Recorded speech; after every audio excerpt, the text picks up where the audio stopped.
Welcome back, everyone, to Pontos Fathom Hobbies. This is Season 17, Episode 9 of Conan by Monolith. We are playing Death from the North against the Hyperborean Primitive. We have the Stygian artifact in Conan's hands, the only weapon that can harm him, but meanwhile our own fallen comrades have been reanimated as undead skeletons. Pallantides and Constantius helping us out on the board. We'll jump into gameplay. Thank you for watching.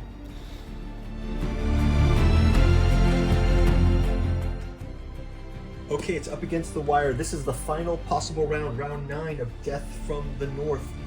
We've got Conan has taken the Stygian artifact that we gained from slaying the Bone Golem. Bone Golem produced the Stygian artifact.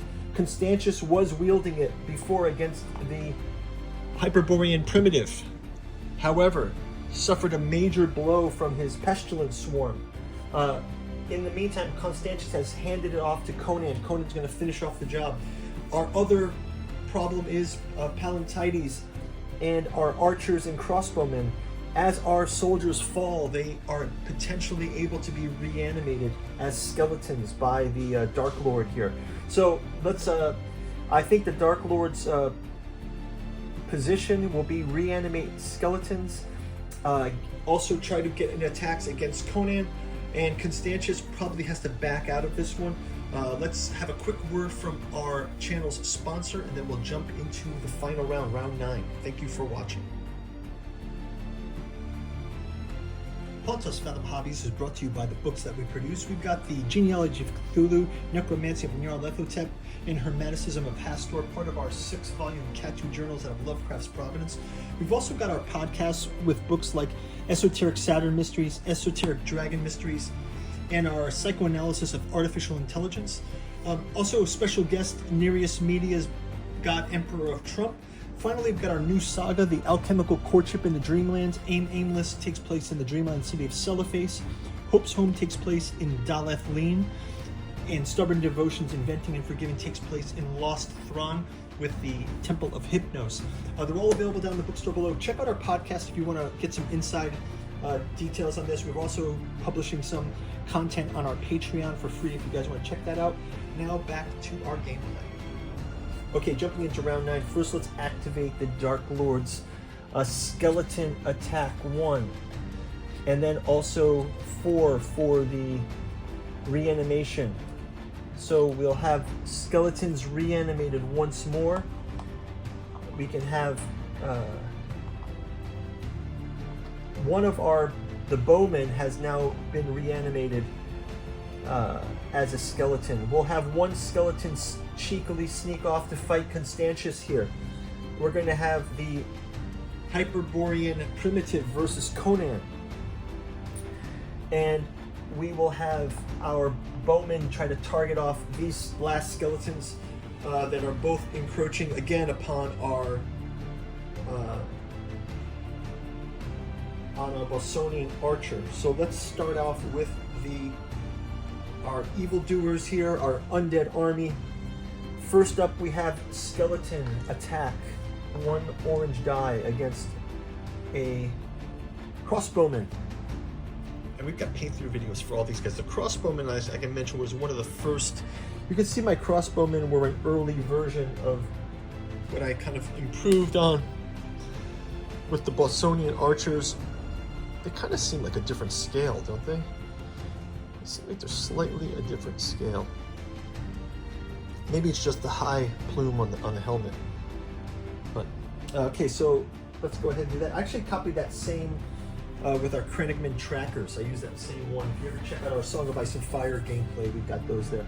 So okay, skeleton on the first crossbowman. 1 damage.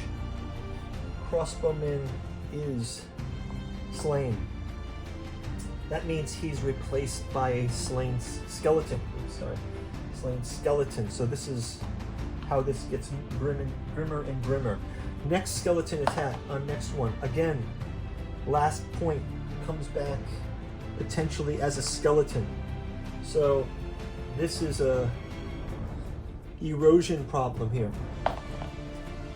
2 damage again, last skeleton. Gosh, all of our crossbowmen down now, and an army of potentially reanimated skeletons.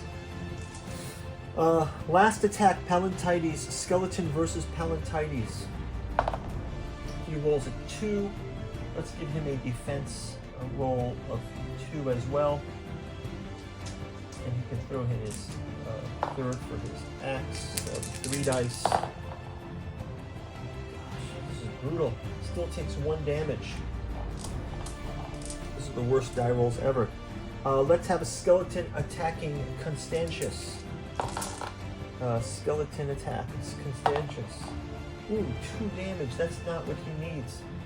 He's going to need to repel that with 2 dice as well.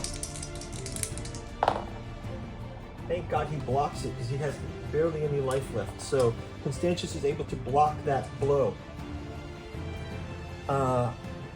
Lastly, 2 skeletons versus the Bostonian archer. Are one of 3 last Bostonian archers. Let's give these skeletons a roll. 2 damage. That's going to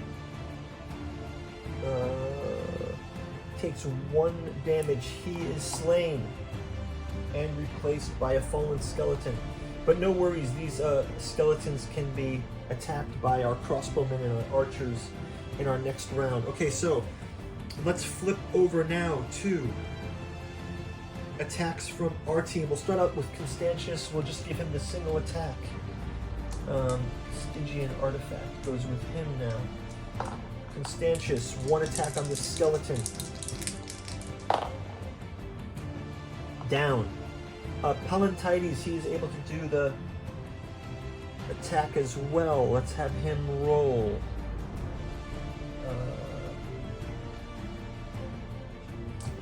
Here. Does a 2 attack as well to a skeleton. Crossbowmen. A crossbowman attacking these remaining skeleton. Crossbowmen have a red dice. Let's give them 2 crossbowmen. And one of our skeletons is down.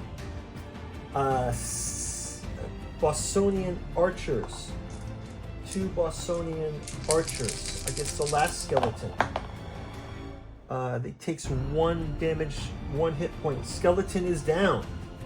So this is looking good so far for our heroes. It's going to come down to the last attack by Conan. I think he's going to just have to load this up. So he's got the Stygian artifact. We didn't clear these across last time. Let's go ahead and just give him a heroic 4 roll. That'll be 5 dice total he can roll. 1, 2, 3, 4, 5. Conan with the heroic roll.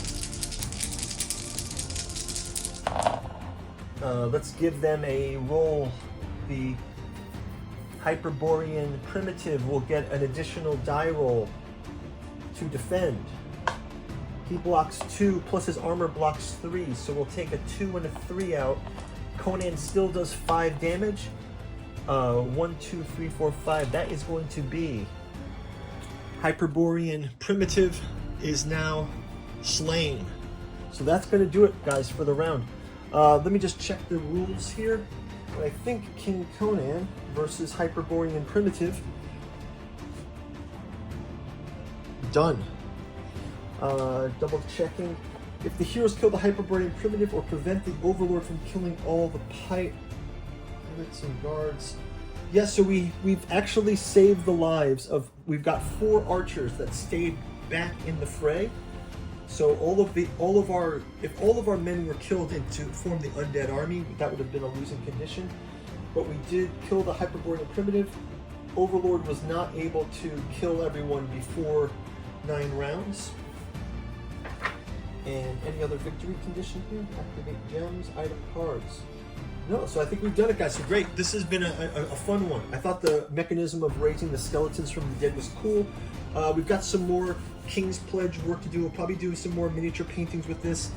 And we will see you guys in the next game. Go check out all of our other seasons. We've got 17 total Conan by Monolith seasons out there. Got tons of paint through videos. We've also got a Song of Ice and Fire, tabletop miniature game, Joan of Arc, War of the Rings, and many, many other games. Go check it out. Check out our bookstores, and thank you for watching. Bye-bye.